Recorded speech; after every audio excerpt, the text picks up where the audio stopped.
Hello, good day everyone. I hope आप सब लोग बहुत अच्छे होंगे, आप सबकी पढ़ाई भी बहुत अच्छे से चल रही होगी।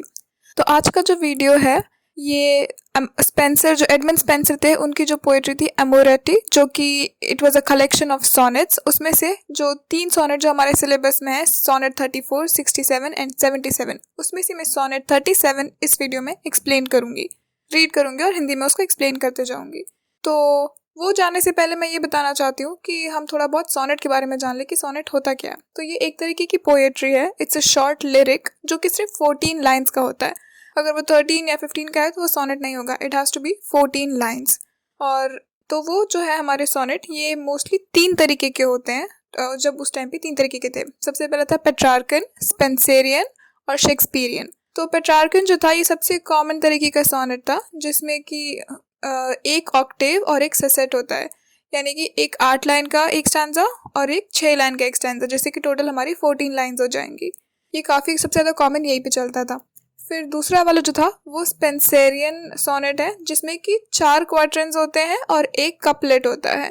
और इसकी rhyming scheme A B C D और ई।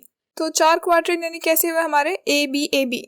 तो आप देख रहे हैं ए बी, तो यानी 4 लाइन इधर पे हो गई इस तरीके से, और इस तरीके से 14 लाइन होंगी, तो वो हमारा स्पेंसेरियन सोनेट हो जाएगा।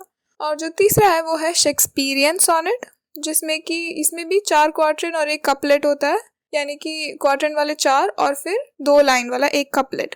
लेकिन इसकी जो राइमिंग स्कीम है वो अलग होती है, A B C D E F G.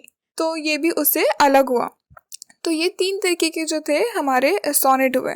तो अब हम मराठी जो सोनेट है, इसमें सोनेट 34 मैं चालू करूंगी रीड करना, स्पेंसेरियन। तो सबसे पहले शुरू करते हैं line. I start with I would like to explain कि इस पोएम में हो क्या रहा है। तो इस पोएम में जो हमारा पोएट है वो ये बता रहा है कि जैसे एक शिप होता है, जब वो समंदर में सेल करता है तो वो लोग तारों की सहायता से वो लोग सेल करते थे, वो लोग डायरेक्शंस डिसाइड करते थे कि क्या डायरेक्शन है, किधर जाना है। तो वो लोग तारों की सहायता से डिसाइड करते थे कि कौन सी डायरेक्शन में जाना है। तो ऐसे में क्या होता था, अगर मान लीजिए तूफान आया, कुछ हुआ और जो आसमान है वो सब बादल से घिर गए और उन्हें तारे दिखना बंद हो गए, तो इसका मतलब क्या है कि वो गुम जाएंगे, उन्हें समझ में नहीं आएगा कि उन्हें किधर जाना है। तो जो पोएट है वो ये कह रहा है कि मैं भी एक शिप की तरह हूँ और जो मेरा लव है वो पोल स्टार है, जैसे कि हम ध्रुव तारा कहते हैं। तो वो कहते हैं कि ध्रुव तारा कभी भी अपनी पोजीशन नहीं बदलता है, बाकी तारे बदलते हैं लेकिन ध्रुव तारा कभी भी अपनी पोजीशन नहीं बदलता है। इसीलिए ये जितने भी सेलर्स थे उनके लिए वो पोल स्टार बहुत ही इम्पोर्टेंट स्टार है। तो वो कह रहा है कि अब तो ये जो पोएट है वो जहाज है और जो उसका लव है वो पोल स्टार है। तो वो उसी को फॉलो करते हुए सब जगह जा रहा है। जो पोएट है वो अपने पोल स्टार को फॉलो करते हुए सब जगह जा रहा है। अब बीच में ऐसा होता है कि उसका जो प्यार है, मे बी वो उससे गुस्सा है उस वक्त या जो भी रीज़न है, वो लोग अभी साथ में नहीं है, जिसकी वजह से पोएट को अपनी लाइफ एकदम सब कुछ बर्बाद सा लगने लगता है, जैसे कि वो गुम गया है, उसे कुछ समझ में नहीं आ रहा है कि उसे क्या करना है। लेकिन फिर एट द एंड वो एक पॉजिटिव नोट पे उसको ख़त्म करने के लिए कहता है कि लेकिन जैसे ये सारा तूफान हट जाएगा तो मैं वापस अपने लवर के साथ एक हो जाऊंगा, मुझे वापस अपना पोल स्टार मिल जाएगा। तो ये इन 14 लाइन्स में पोएट ने एक्सप्लेन किया है, इसके बारे में उसने लिखा है। अब एक चीज़ और बता दूं कि उस टाइम पे, स्पेंसर के टाइम पे, जो सोनेट्स या पोएट्री थी काफ़ी फेमस थी इन चीज़ों को लेके, जैसे कि कोर्टली लव जिसे कहते थे, कि क्योंकि उस टाइम पे जो शादियां होती थी वो पैसे के लिए या घर वगैरह के लिए, जैसे 2 लोग हैं तो इनको आपस में रिलेशनशिप, इन लोगों को आपस में एक नया रिलेशनशिप बनाना है, तो चलो अपने अपने बच्चों की शादी करा दे एक दूसरे से, तो तुम्हारी मेरी ज़मीन मेरी हो जाएगी, या ये पैसा घर का घर में रहेगा, इस तरीके से। तो उस वक्त जो शादियाँ होती थी तो वो बस इन सोशल स्टेटस के लिए शादी हो जाती थी, तो इसीलिए जो हस्बैंड वाइफ है वो उतना क्लोज नहीं होते थे। और फिर जो उनके साथ कोर्ट में काम करने वाले लोग हैं उन लोगों का अट्रैक्शन हो जाता था अगर आपस में, तो इसीलिए जो कोर्टली लव था ये बहुत फेमस था कि जो नोबल वाइफ है या जो नोबल औरतें हैं उनका ये कोर्ट में जो काम करने वाले इन लोगों से अट्रैक्शन होता था।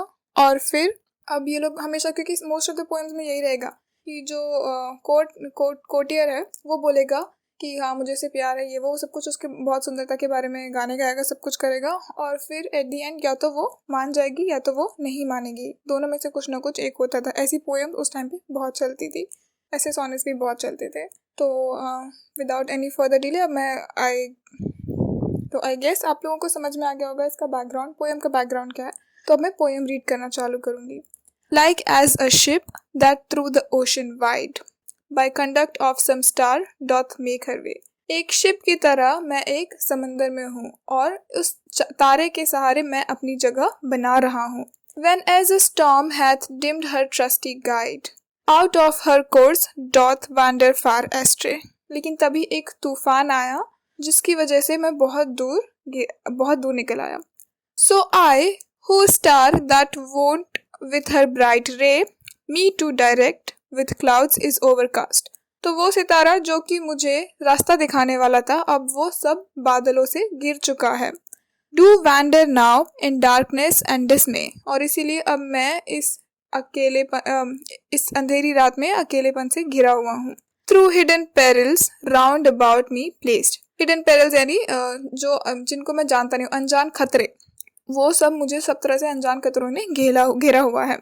Yet hope I well that when the storm is past, my Hellis the lodestar of my life will shine again। लेकिन फिर भी मैं ऐसी उम्मीद करता हूँ कि जब ये स्टॉर्म गुजर जाएगा, मेरी हेलिस, मेरी लोड स्टार यानी मेरा ध्रुव तारा वापस से चमकेगा and look on me at last, और मेरी तरफ देखेगा। With lovely light to clear my cloudy grief. वो मेरी तरफ देखेगा बहुत ही प्यार भरी रोशनी से, जिससे कि मेरे सारे दुख दूर हो जाएंगे। Till then I wander careful comfortless in secret sorrow and sad pensiveness। लेकिन तब तक मैं यहाँ से वहाँ भटकता रहूँगा ध्यान से, लेकिन मुझे कोई कंफर्ट नहीं रहेगा। मुझे एक सीक्रेट सॉरो मेरे मन में हमेशा रहेगा और एक दुख मेरे मन में रहेगा जब तक वो मेरी तरफ नहीं देखता। तो ये जो है एमोरेटी की सोनेट 34 जो मैंने एक्सप्लेन किया है यहाँ पे। This was a quick video guys. I hope आपको समझ में आया होगा ये पोएम के बारे में। मैं नेक्स्ट वीडियो में बाकी 2 सोनेट्स भी एक्सप्लेन करूँगी। And don't forget to check out Edmund Spenser के बारे में और रेनेसा के बारे में जो मैंने शॉर्ट वीडियोस बनाए हैं, आप वो भी मेरे चैनल पे चेक कर सकते हैं। I hope you like this one, so I will see you in the next one. Thank you so much.